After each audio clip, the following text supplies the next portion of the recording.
হুসেইন মোহাম্মদ এরশাদ বাংলাদেশ নামক এই ভূখণ্ডটির রাজনৈতিক ইতিহাসে যেসব নেতাদের নাম এই বাঙালি জাতি যুগ যুগ ধরে খেয়াল রাখবে তাদের মধ্যে হোসেন মোহাম্মদ এরশাদ একজন অন্যতম জাতীয় নেতা। বঙ্গবন্ধু শেখ মুজিবুর রহমান, জিয়াউর রহমান, তারপর হোসেন মোহাম্মদ এরশাদ, এই তিনটি নাম বাঙালি জাতির সাথে খুবই জড়িত।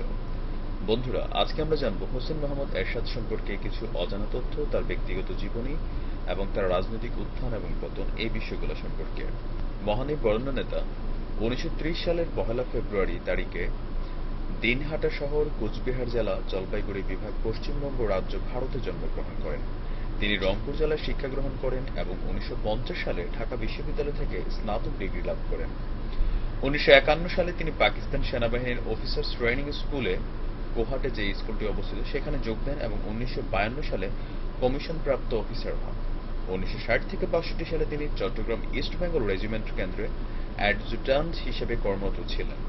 1967 সালে তিনি কুয়েটের স্টাফ কলেজ থেকে স্টাফ কোর্স সম্পন্ন করেন। 1968 সালে তিনি শিয়ালকোট 54 ব্রিগেডের মেজর ছিলেন এবং 1969 সালে লেফটেন্যান্ট কর্নেল হিসেবে পদোন্নতি লাভের পর 1970 সালে তৃতীয় ইস্ট বেঙ্গল রেজিমেন্টের অধিনায়ক ও 1971-72 সালে সপ্তম ইস্ট বেঙ্গল রেজিমেন্টের অধিনায়ক হিসেবে কর্মরত ছিলেন।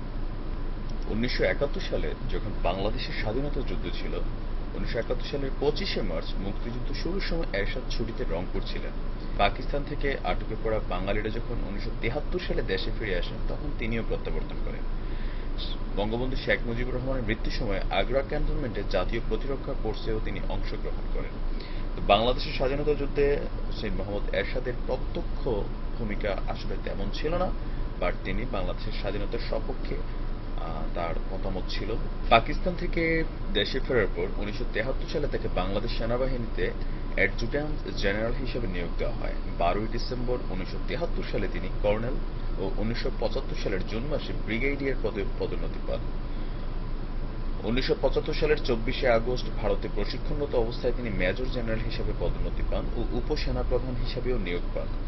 15 আগস্ট সামরিক অভ্যুত্থানের পর এরশাদ বাংলাদেশের দিল্লি মিশনের মাধ্যমে দেশে ফেরার আকাঙ্ক্ষা জানিয়ে বার্তা পাঠান। 1978 সালে লেফটেন্যান্ট জেনারেল হিসেবে তাকে পদোন্নতি দিয়েছিলেন তৎকালীন বিএনপির যিনি স্থপতি বা তৎকালীন রাষ্ট্রপতি জিয়াউর রহমান, এবং এরশাদ একই বছর ডিসেম্বরে সেনাপ্রধানের দায়িত্ব বুঝে নেন। 30 মে 1981 সালে রাষ্ট্রপতি জিয়াউর রহমান নিহত হওয়ার পর এরশাদের রাজনৈতিক যে আকাঙ্ক্ষা, সেটা আসলে জনগণের সামনে চলে আসে। 24 মার্চ 1982 সালে এরশাদ রাষ্ট্রপতি আব্দুস সাত্তারের নির্বাচিত সরকারকে হটিয়ে রাষ্ট্র ক্ষমতা দখল করেন, যার কারণে এরশাদকে আমরা আজ পর্যন্ত স্বৈরশাসক হিসাবে বলে থাকি। 11 ডিসেম্বর 1983 সালে তিনি তখন প্রধান সামরিক প্রশাসক হিসাবে দেশ শাসন করেন। ওই দিন তিনি দেশের রাষ্ট্র ক্ষমতা রাষ্ট্রপতি, বিচারপতি AFM আহসানউদ্দিন চৌধুরীর কাছ থেকে নিজের অধিকার নেন। প্রথমবারের মতো বাংলাদেশে উপজেলা পদ্ধতি চালুর জন্য হোসেন মোহাম্মদ এরশাদের নাম জাতি খেয়াল রাখতে হবে এবং 1985 সালে প্রথম উপজেলা পরিষদ নির্বাচন অনুষ্ঠিত হয়। 1986 সালে তিনি জাতীয় পার্টি দলটি প্রতিষ্ঠা করেন এবং এই দলের মনোনয়ন নিয়ে 1986 সালে 5 বছরের জন্য দেশের রাষ্ট্রপতি নির্বাচিত হন। বাংলাদেশ আওয়ামী লীগ ও জামায়াত এই নির্বাচনে অংশগ্রহণ করে, যদিও বাংলাদেশ জাতীয়তাবাদী দল বিএনপি এই নির্বাচন বয়কট করেছিল। সাধারণ নির্বাচনে তার দল জাতীয় পার্টি তখন সংখ্যাগরিষ্ঠ আসন লাভ করে।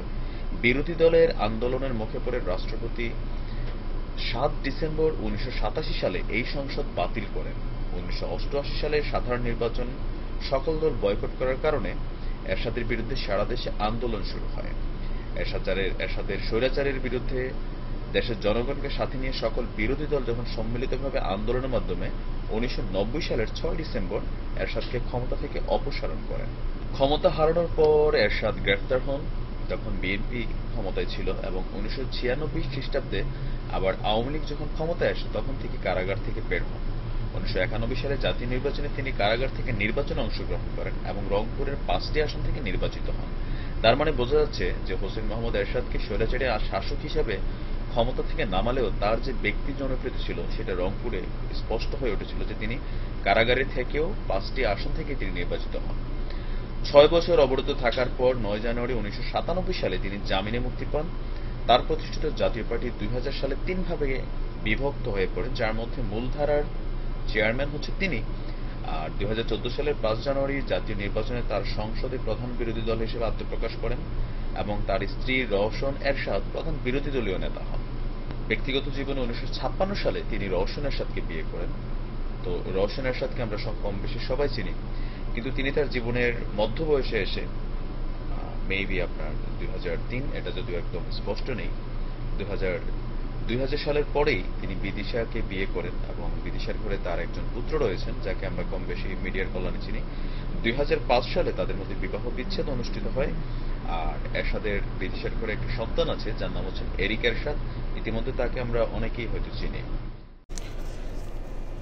তো মহান এই বর্ণর নেতাকে নিয়ে নানান ধরনের বিতর্ক থাকলেও বাংলাদেশে ইসলামিক রাষ্ট্র ব্যবস্থা বা সংবিধানে ইসলামিক যেই মূল্যবোধের ব্যাপারটা, এটা কিন্তু আমাদের এই প্রয়াত হোসেন মোহাম্মদ এরশাদ সাহেব ইনক্লুড করেছেন। আর স্বৈরতন্ত্র যেই প্রত্যাবর্তনের বিষয়টা বলা হয়, তো বর্তমানে বাংলাদেশের রাজনৈতিক প্রেক্ষাপট যদি আপনি দেখেন, সেই ক্ষেত্রে এরশাদের নামের সাথে যে স্বৈরশাসক যেই কালিমাটা আছে, আমার মনে হয় সেটা মুছে ফেলা উচিত। কারণ অতীতীয় বিভিন্ন সরকার, যে রাজনৈতিক সরকারগুলো ক্ষমতায় এসেছে, তারাও ক্ষমতা তাদের কক্ষিগত করার জন্য নানান ধরনের পদক্ষেপ নিয়েছে। তো বদনাম আসলে সব পাখি মাছ খায়, দোষ হয় মাছরাঙার। যদিও আমি কোনো জাতীয় পার্টির সাপোর্টার না, বাট একজন সাধারণ নাগরিক হিসেবে শ্রদ্ধাবোধ জায়গা থেকে আমি এরশাদ সাহেবের প্রতি আমার এই নিবেদন। তো আমি চেষ্টা করছি ভিডিওতে যতটুকু তথ্য আছে আপনাদেরকে দেওয়ার জন্য। আর হোসেন মোহাম্মদ এরশাদের নাম বাঙালি জাতি হিসেবে আমাদের শ্রদ্ধার সাথে স্মরণ করা উচিত, রাজনৈতিক অবস্থান যার যাই থাকুক। কারণ বাংলাদেশে এখনও আমাদের বাংলাদেশে বিভিন্ন স্থাপনা আছে যেগুলো হোসেন মোহাম্মদ এরশাদের আমলে করা, সেগুলো এখনও ভালো আছে, এখনও রাস্তাঘাট বা অনেক অফিস আদালতের ভবন। কিন্তু এরপরে দেখা গেছে যে বিভিন্ন সরকার আমলে বেশ কয়েকবার হয়েছে এইসব কাজ, কিন্তু এগুলো নষ্ট হয়ে গেছে, ভেঙে গেছে। কিন্তু এরশাদ সাহেব অন্তত দুর্নীতির জায়গাটা আমার মনে হয় যে তিনি ক্ষমতায় গিয়েছিলেন হয়তো অবৈধ সিস্টেমে, বাট দেশের জন্য যে কাজগুলো করেছেন তার স্বীকৃতিস্বরূপ বাঙালি জাতি তাকে পল্লীবন্ধু যে উপাধিটা আছে সেটা দিয়েছে। আর রাজনৈতিক জীবনের শেষে এসে আসলে আপনার আওয়ামী লীগ সরকারের সাথে জোট বাঁধার পরে বিএনপির থেকে নানান ধরনের মামলার শিকার হয়েছেন। আবার শেষ বয়সে এসে আসলে একটা বয়সে মানুষের বুদ্ধি কিছুটা হয়তো বিলুপ্ত হয়। তো দীর্ঘ জীবন শেষে তিনি তার রাজনৈতিক ক্যারিয়ারে কিছুটা কমেডিয়ান ভূমিকা পালন করেছেন। এটার কারণ হচ্ছে তিনি সকালে যে স্টেটমেন্ট দিতেন, বিকালে তিনি তার স্টেটমেন্টটা চেঞ্জ করতেন। তো তারপরেও সর্বোপরি আমার মতে বাংলাদেশের বরেণ্য যেসব নেতাদের নাম যদি আমি বলতে হয়, স্বাধীনতার পর যাদের নাম খেয়াল রাখবে বাঙালি জাতি, বঙ্গবন্ধু শেখ মুজিবুর রহমান, শহীদ প্রেসিডেন্ট জিয়াউর রহমান, হোসেন মোহাম্মদ এরশাদ, তাদের নাম বাঙালি জাতির অবশ্যই খেয়াল রাখতে হবে। তারপরেও যারা আসবেন আস্তে আস্তে তাদের নাম হয়তো থাকবে, বাট এই তিনজন মানুষের নাম জাতি অবশ্যই খেয়াল রাখতে হবে। তো আমরা দোয়া করি আল্লাহ পাক হোসেন মোহাম্মদ এরশাদ সাহেবকে জান্নাতুল ফেরদাউস দান করুন। আজ এই পর্যন্তই। যদি আমার তথ্যে কোনো ভুল ত্রুটি থাকে ক্ষমা সুন্দর দৃষ্টিতে দেখবেন। আর যারা চ্যানেলটা সাবস্ক্রাইব করেননি, যারা অবশ্যই চ্যানেলটা সাবস্ক্রাইব করে পাশে থাকা বেল আইকনটি ক্লিক করে রাখবেন। আজ এই পর্যন্ত বিদায় নিচ্ছি। আর আমার ফেসবুক পেজ হচ্ছে নাইম কুরিয়া, NAYEEM স্পেস KORIA। যারা কানেক্ট নাই, ফেসবুকে সার্চ করে কানেক্ট থাকবেন, লাইক করে ফলোইং করে রাখবেন। আজ এই পর্যন্তই। আসসালামু আলাইকুম।